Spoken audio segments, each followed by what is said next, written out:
City of Stevens Point Finance Committee meeting, recorded June 13, 2022. Good evening, everyone. It is 7:16 on June 13th, 2022, and this is the Finance Committee meeting. Our first item is a roll call. Morrow. Here. Shore. Here. Johnson. I'm here. Galton. Here. Carlson. Here. I think we're all here. Yay. All right, second item on the agenda, and this is informational item, non-action.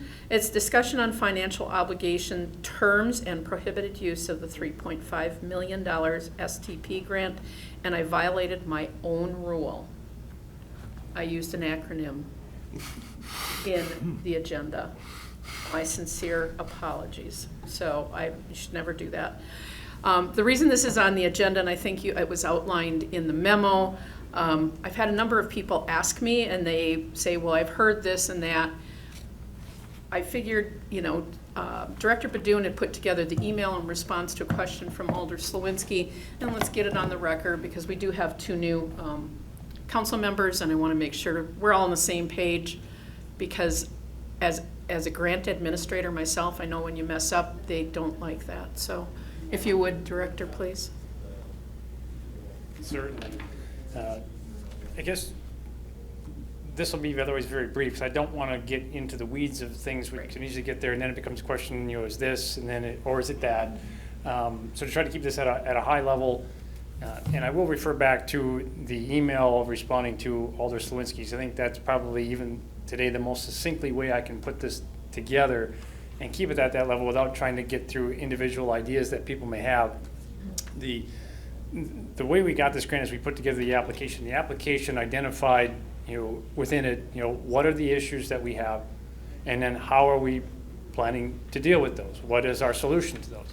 And using that, what we had was, at that time and still is, what we have this is that recommended alternative, which is the 3-lane section. Now, that was otherwise presented for because it addresses the issues we laid out in the grant, and it comes up with solutions. Now, that's not to say that's the only thing we could do. The real crux of it is that what we have to do is address the issues that we identified in the grant. If we fail to do that, that's when the DOT would come back to us. However, regardless of what we do, any change that we would want to make has to, one, be justified, and two, it has to be accepted by WSDOT. So the DOT has to agree with us in whatever justification we put forth that it is acceptable to them as well.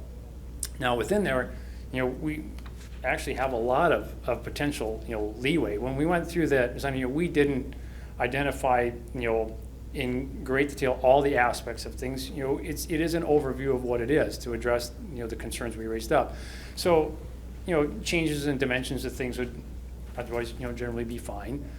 So we have a little bit of things depending upon constraints, and even the DOT understands that we may, we're looking at this as a corridor. We may find out when we do all the final right-of-way plat, that we find out, it's actually a little bit narrower here than we anticipated. It otherwise would be, how do we deal with it? Then we need to decide whether it's, is the right thing to purchase additional property to, fit that, or do we make a change at time, given a constraint? And we'll deal with those, of course, as we come through. The biggest thing, however, is that, what we identified for the grant, just safety, multimodal, and pedestrian accommodations were the three big things we put, in the grant application. And ultimately, those are the three things that we need to address in whatever we put together as far as construction, so that final design that the DOT will also have to sign on to before we can go out for bid, has to address those. So if we stay within there, we actually do have some leeway and freedom to what we can do, as long as we can accomplish those goals. Okay. Questions for the director? I had one and it just left my brain. Oh, so that is why you're able to work on those entrances, for instance? Yes. I mean, something like that, we identified what our goal would be, to reduce the number of access points. We didn't identify that we're, in doing so, we are going to remove so many. It's just a matter that we will look at it, and we're making adjustments where we otherwise can't. But the idea is that the goal is to otherwise look at making a safety improvement related to access, yes. So there was a woman who asked me in the grocery store on Sunday that she said we should be able to use the, she said I saw on Facebook and right away you want to go, let's stop there. That's true. Yes. Yeah. And she's not in my district, she just recognized me from this. And she said, shouldn't we be able to use the money any way we want? And I said, I encouraged her to watch at least either tonight or the video when it plays. We just cannot free-for-all it, is that correct? Correct, yeah, I mean, that we can't do, and, you know, to even change from the basic concept of the 3-lane section, you know, we would have to get that through a DT. So, you know, we definitely would not work with AECom to design through a 4-lane roadway without at first going through with that justification, explaining why we're changing design. As I laid out in the email response to Alder Slawinski, you know, the idea is that if we did make such a substantial change, there are two things. One, any additional costs would be the burden of the city. And two, you know, it would have to be deemed to be equivalent or better, you know, roughly in whatever that improvement is. And because the 4-lane undivided section is the baseline we're using, and then we're identifying an improvement of safety from there, that is one thing we did meet with DOT that said it's really, you know, the one thing we can't do is rebuild that with these grant dollars in kind, because we wouldn't be achieving that goal. Okay. But yeah, within some of those things, yeah, I'm sure we'll, you know, there'll be a few changes there, but generally speaking, you know, we're working with that concept, you know, those improvements, and as long as we meet those, you know, we will be able to get those, generally speaking. Wonderful, yeah, it's much better to hear the facts versus things elsewhere, let's just put it that way. Anyone from the audience? Oh, Alder Shore, I was gonna call you Director No, Shore. thanks. Oh, Thanks. Not yet. yeah, not yet. I think I remember seeing a note from WISDOT on the subject of 4-lane design, in which they indicated that they would look negatively on it. Am I right? Oops, sorry. Again, we don't want to get too far in the weeds on road design. Yeah, and I guess I don't know specifically what you're speaking, so I can't Okay. speak to that. I'll go back, look for what I think I saw, and pass it along to you, and That would be good. we'll follow up that way. Thanks. Thank you. Yes. In the interest of full clarification, Scott, you mentioned any additional costs outside of the SDP urban grant would be the burden of the city. That would be true in any case, regardless of the design, because that's the same thing we had when we did the bike. Yes, absolutely, yeah. You know, whatever we come up with, you know, even the Still. way construction prices are going right now, it says, you know, a huge jump before we get to construction, although we tried, Yeah. you know, we added inflation in there, but no one envisioned this. I already envisioned that there will be additional costs that we haven't accounted for today, but we are capped at the 3.5 million. So, you know, we won't get more money because there's more construction costs, or because we decide we want to change something. That's, you know, Yeah, I there's, just don't want to give people the false Correct, sense of right. security that your taxes won't budge because of any of this. no, very true, yes. Anything else? Thanks for the clarification, and I appreciate you taking the time to do that, so important stuff. Item 3, discussion and possible action on a park donation agreement between the City of Stevens Point General Capital and the Sisters of St. Joseph, Third Order of St. Francis. Director Karnowski. Good evening. So before you is a donation agreement for a park dedication between the City General Capital and the Sisters of St. Joseph, Third Order of St. Francis. That's already been reviewed by the City Park Commission. They've recommended approval as well. But essentially, the Sisters would donate just over 1.5 acres at the corner of Maria Drive and Prentice Streets. And that we would work as a city on naming that specific park parcel. Because there is the historic tax credit component to the convent redevelopment project, the grotto that would exist on the proposed parkland would have to remain for a minimum of 5 years after the convent redevelopment project is completed. If you want to hear the history on the grotto and why the sisters don't believe that it should remain, I encourage you to watch the Park Commission meeting. And then after the 5 years, the city would remove the grotto and bill that cost to the developer as part of the payment in lieu of park fees. So that's all within the donation agreement. I'm more than happy to answer any other questions, but Parks Commission did review this and has recommended approval. City staff has also reviewed and recommends approval. Excellent. I would entertain a motion. Alder Short. I'll move approval. I'll second. And we have a motion and a second. Questions for the director? Go ahead, Alder Short. Well, just as a member of the Board of Parks Commissioners, to echo what the director said, that the question of the grotto was discussed at length and in depth, and it was made crystal clear by the sisters that it no longer serves a religious function, and that there is no need to preserve it other than the 5-year requirement, that we just have to let that clock run out. Thank you for that bit of information, because I know that was a discussion on the part of some. They were concerned about that. Other questions? Members of the audience? All right, we have a motion on the floor and a second. All those in favor of the motion to approve the agreement, please say aye. Aye. Anyone opposed would be no. Abstentions? Excellent. Motion carries. Item 4, discussion and possible action on future of Edgewater Manor.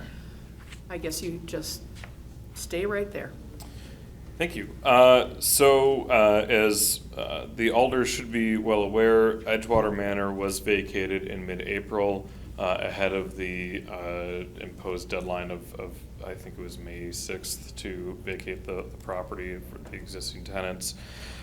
Since that time, community development staff has operated under the assumption that the building would be raised, that the city would go through the process of making the site shovel-ready and go through the redevelopment exercise that we would typically do when the city owns a specific parcel and would like to see it redeveloped. So that would include various asbestos testing has been done. There is asbestos in the building as we suspected and will have to be remediated as part of the raising of the structure. The police department and fire departments have used and abused the building. If you go through it now, it's a bit of a war zone. For training. For training, I should state, yep. And so, because we've been operating on that premise, it became clear that we did not effectively communicate that to the council, and that maybe the council has a different idea of what you'd prefer to do with that specific property. One idea was you could just put the property up for sale and have a developer acquire it and do what they want to either the building or raise it on their own dime. We had last week about a dozen high-impact developers in the community for 2 days as part of a Central Wisconsin development tour, and actually had some really good conversations with those folks on if we were to retain the property, what we would, what would attract them to doing a project there. And the few that I talked to about it really indicated that they would prefer to see a clean site ready to go, just because of uncertainties with costs of raising the structure, asbestos abatement costs, things of that nature too. So there's a few things that I think we'd like some direction on from the Finance Committee. Do you want to continue forward, assume that we're going to raise and redevelop the property as the city of Stevens Point? Do you want to put a giant for sale sign in the front yard, see what kind of interest we get? Is there an interest in kicking the whole project over the redevelopment authority, letting the redevelopment authority do what it was designed to do? Or if you have any other concepts or ideas, we're open to having that conversation. My only concern, I expressed this in the memo, was if we were to put a for sale sign on it or solicit proposals for it, is the building's temporary repairs are now several months beyond their useful lives. The roof structure is in dire need of replacement. I'm very fearful that it would end up being that the structure would stay for another 12 to 18 months if a developer were to acquire it and go through the process. And I don't know that without some type of a development agreement already in place when somebody acquires it that would require them to remove it or make those corrections, that we would have any interest. I will say that the development world right now is really challenging because of the cost of materials and inflation and uncertainty about the future of the economy. And so my recommendation is that you allow staff to continue to move forward with the raising of the structure as the city of Stevens Point, or to kick it to the redevelopment authority for them to make that final decision. So I'm more than happy to answer any other questions. If anyone wants to go through it, let me know. I've got a key. You know, we've sold all the appliances. Yeah, we sold all the appliances, the big ticket items like the water heater and some of the HVAC systems have actually been listed on Wisconsin surplus. And so we are in the process of getting the building to the point where we can raise it. We can stop that, but I don't think it's advantageous for the community to do a request for proposals or put a for sale sign on it at this point. And in the interest, Madam Chairman, of continuing on with the director's thoughts, because I think you need to know the options before you have a motion. Right. We'd be looking at several $100,000 to raise the building. Some people thought it might be prudent to offer it with an RFP like we had done in the past to see if any developer wants it. But Ryan's right, it will take time. So I would encourage, if you choose that option, make it a really short window, a month or so. Probably the most logical option is to put it back to the redevelopment authority where it should have been all along. Their literal name is redevelopment authority. They should be in charge of the redevelopment of that property, and then they can handle the raising and disposition of whatever that property is as well. Or, as I said, we could put it out to bid, and we're expecting several $100,000. When Director and I talked about it, it was, it could be as high as $500,000 for the city, us, to tear it down. Now, before we discuss or ask questions, we'll need a motion, I would imagine. Correct. That's why I Thank said you. that ahead of time, so you Yep. have Thank you, your options Alder all clearly Carlson. laid out. Yep. I'll make a motion to follow the director's recommendation for raising the Edgewater Manor. Thank you. I second. That was fast. I didn't even have a chance to. And Director, what really put it over for me is your estimate of 12 to 18 months, the cost of things going up constantly, and just the poor repair or disrepair the building is in now, with the roof being the big catch-all for me. So I think it's an easy decision, and it'd be much easier to sell that property without a building that needs $500,000 worth of work on it. Just to tear it down. Thank you. Alder Carlson, other comments? I have a question. Yes, sir. How much is left in the Edgewater Fund? That's what I was going to ask. If I recall correctly, there was just over $1 million. Nice. Okay. That seems about right, I think, from last time we talked. Okay, and that would also include like the money that you would have gotten from like the fridges, the water heater, and so on and so forth. Yep, so we sold the appliances, of which all the stoves were original to the building. Wow. Wow. None of them were almond green, though. No, it's incredible. Avocado Very, green. very Avocado green. forward-thinking Yeah. interior design, but yeah, the stoves and the refrigerators are sold for $75 a pair, and I think most of them are gone, and then we'll receive some additional funds for like the industrial water heater.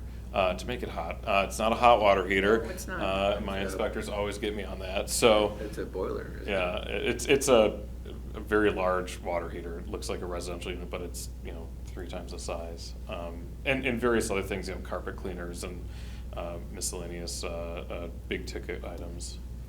I wanted to continue with okay, so in the memo you have between $250,000 and $500,000, Yes. right? What would and you said plus the asbestos abatement, how much more do you think that would be? There is some asbestos. It's not nearly as significant as we had anticipated. My guess is you're probably between $50,000 and $75,000 in an abatement for the asbestos. I will say that we, about a year and a half ago, received a quote to raise the structure, and that was about $250,000 at that time. My assumption is the prices have gone up since that. That's why you've got this range of the possible cost to raise. So, the last thing I just wanted to clarify was, there is enough money in the Edgewater Fund to like, actually get it without going into taxpayer money. Correct. The intention was to have the Edgewater Fund cover the raising of the structure, the asbestos abatement, and all those costs. And there is enough money remaining that we were able to continue to provide that rental subsidy to those tenants who relocated to like the Berkshire or to Candlewood property.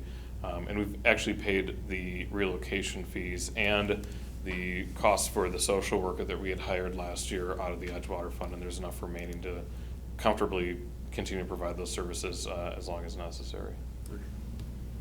Alder Dalton? Is there a reason why it hasn't moved to the redevelopment authority already, or is there some reason your department doesn't want to manage the redevelopment? I mean, whether it's under the city of Stevens Point or the redevelopment authority, the community development will still manage the redevelopment of the parcel. You know, the reason it was transferred from redevelopment authority to the city of Stevens Point originally was it became a hot political issue at the time, and so redevelopment authority said this really isn't something that we want to be part of. If we're going to retain ownership of it, should really be under the city of Stevens Point and the Common Council. Either way, I think it's advantageous to kick it back to the redevelopment authority. In fact, they have a meeting tomorrow. Depending on how this conversation goes, I would expect that they would accept it as a redevelopment parcel from the city to pursue redevelopment on. Anyone from the audience? Oh, I'm sorry. I I'm can't keep sorry. my mouth shut here, but that's all right. I just wanted have to that problem, too. add one final comment here. It's with a bit of regret and sadness that the building is leaving. It's been home to so many people over the year and a part of Stevens Point, but like everything, its time has come, and I think it's a sound decision, but a regretful decision at the same time. And I'll just comment, I'm wearing a solid waste professional hat now, not as chair. It's wise to move this along now because I work on these projects all the time. And if that roof would cause undue harm to the building, I can guarantee you that that $500,000 would be a drop, because I've had 3 projects in the last year where a building was deemed unsafe to do asbestos abatement, and your entire building now becomes friable asbestos. So it's a sound decision, and I agree, it's sad. My ex-grandmother-in-law lived there, and she loved it. And so it's regrettable, but it's a good choice to take care of this now. I suspect a successful firm will come in and not just send everything to the landfill, but salvage out the metal and salvage out the brick. The concrete will be ground for aggregate. So, yeah, sad, but I appreciate the sentiment, yeah.